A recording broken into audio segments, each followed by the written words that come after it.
Sitting in a friend's sukkah a few weeks ago, I was having a conversation with a member of this community about the language she speaks and teaches to her children. Having grown up in France and marrying someone who grew up in the States, their children have access to 2 fluent languages at home. And the kids go to Pressman Academy, so they're adding a 3rd, Hebrew, as they get older.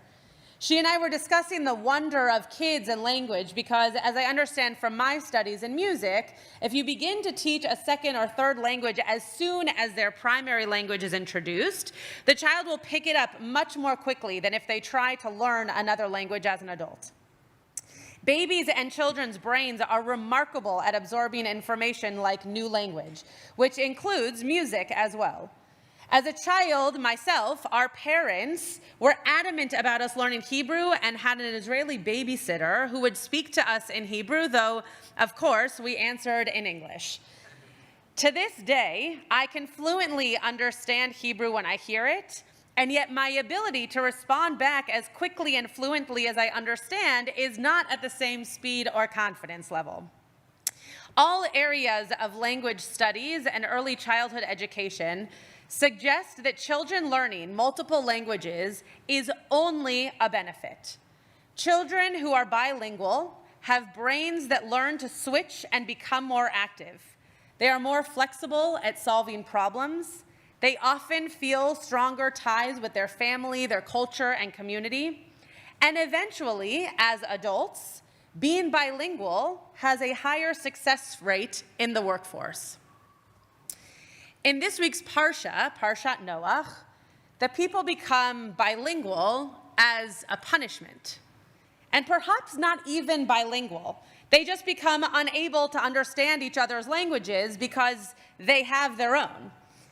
Before language was jumbled, we learn from the Torah, Vayehi chol haaretz safa echat udvarim achadim. And it was the case that the whole land had one language and uniform words. Everyone spoke the same language, and as our commentators suggest, they thought the same things. It seems, based on the following events, our Torah wants us to imagine this as a sort of cult or mob, everyone saying the same things, believing the same things, and therefore, according to our rabbis, creating the same problems. Vayamru hava nivne lanu, ir umigdal v'rosho b'shamayim v'na'aseh lanu shem.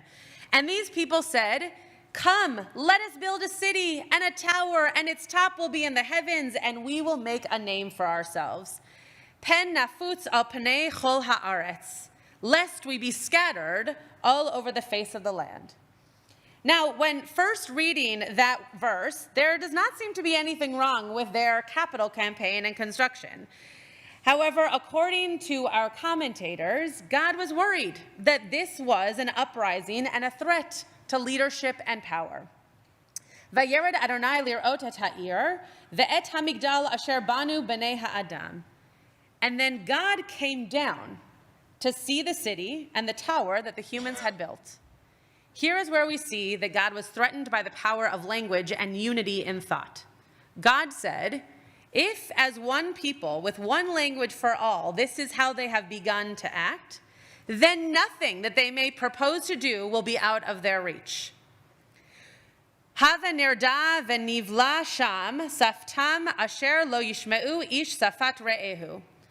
We will go down and confuse their speech, God said, so that no one person will not understand or hear their friend or neighbor. Vayafetz Adonai otam misham al panei chol haaretz v'yachdelu livnot ha'ir. And so then God scattered them from there on the face of the land, and they stopped building the city.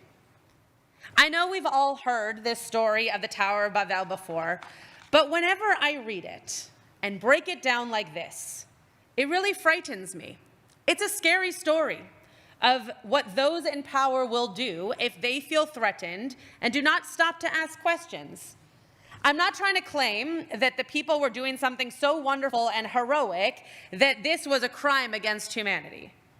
However, what if the story had been different, and instead of accusing and destroying, God had asked a question, formed a relationship, and wondered what this building was a result for them? Based on what we just read, I'm not sure the people even had a chance. And yet the punishment was to create a lack of understanding and diaspora and confusion. That's really very hard for me. Of course, when everyone speaks the same language, we assume understanding and an ease in relationship. However, learning another language or being surrounded by others who speak a language that you do not understand can also foster curiosity. I always wonder what's being said when I'm in an environment where I cannot understand the speech around me, and not in a hostile, jealous way, in a way that makes me want to learn the language, or at least what had just been said, and engage in the relationship even more intentionally to communicate in this way that that person seems to be most comfortable communicating in. In a world where even if we do speak the same language, we have trouble understanding and listening to one another, this story is painful and scary. Two people who both speak, let's say, English, might be discussing something with different levels of passion and goals or outcome. And all of a sudden, it is as if we are back in this story, shockingly unable to understand the other as punishment. Why? Because we don't ask enough questions before we accuse, and we don't listen to those who we have already decided are wrong. The Radak, Rabbi David Kimchi, a 12th century French commentator, makes mention of the word Shema, which was used in God's direction to what will happen to the people's language. It'll be all confused and jumbled up, and the people will not hear their friends. Radak says, Asher lo yishme'u means they will not understand. The root Shema, he teaches, is used here as hearing with one's heart, as distinct from hearing with one's ears. People will not be able to interact with compassion because they will be deaf to the cries, the words, the teachings of their neighbor. Now that is true punishment. But I still wonder why. Why is this what God thought was necessary? To give people different languages and to make them less likely to interact because they cannot understand what the other is saying? How is this a logical consequence to building a tall tower? If while speaking the same language, we were not able to see outside of ourselves, to recognize God or the rest of creation, how are we supposed to do that now that we're scattered around the world and speaking languages that we don't all understand? Maybe this is the challenge, to seek out curiosity, to find common ground and listen through our differences, learning how we are different, what our different beliefs might be, and celebrating each other for the ways we are not similar, and therefore boost each other's curiosity and excitement. As is written in the Women's Torah commentary, God prefers diversity to unity and uniformity, and this story actively promotes that. It is not a punishment. It's a challenge in a moment where being too similar was a hindrance to our growth as a people. We should seek out the diversity, dwell in the curiosity, and offer intentional time for conversation and question asking to deepen our learning. One final story on the power of language. Daniela Gilboa, a former Israeli hostage released on January 25th, was seen in a video following her release singing Shalom Aleichem in Arabic. In a conversation, Daniela talked about one of the ways she and the girls with her in captivity managed to celebrate their faith in an environment that was hostile to their religious observance. Gilboa is a gifted singer and comes from an observant Jewish family. She and the other girls she was held with taught themselves how to sing Shalom Aleichem in Arabic. They sang the song in the traditional melody written by Israel Goldfarb, a Polish cantor who immigrated to New York in the late 19th century. Shalom Aleichem Malachei Hasharet. But the lyrics were translated into Arabic so as to not draw the attention to their captors.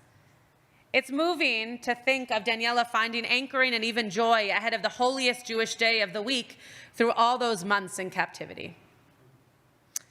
I have to imagine, because most Israelis have, that Daniela knew some amount of Arabic before being taken hostage. Learning the languages of the country, Israel, Hebrew, English, and Arabic, is done with pride in many of the schools in Israel. The belief that by understanding one another, we can have more conversations and ask more questions.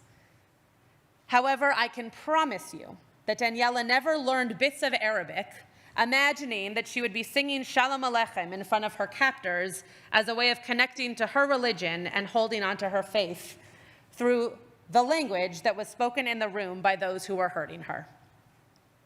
The teaching of different languages in Israel, for some, is a way of recognizing that which was taken away from us with the Tower of Babel: ease of communication, understanding, and putting the challenge of asking questions and needing to venture into complicated relationship without shared language.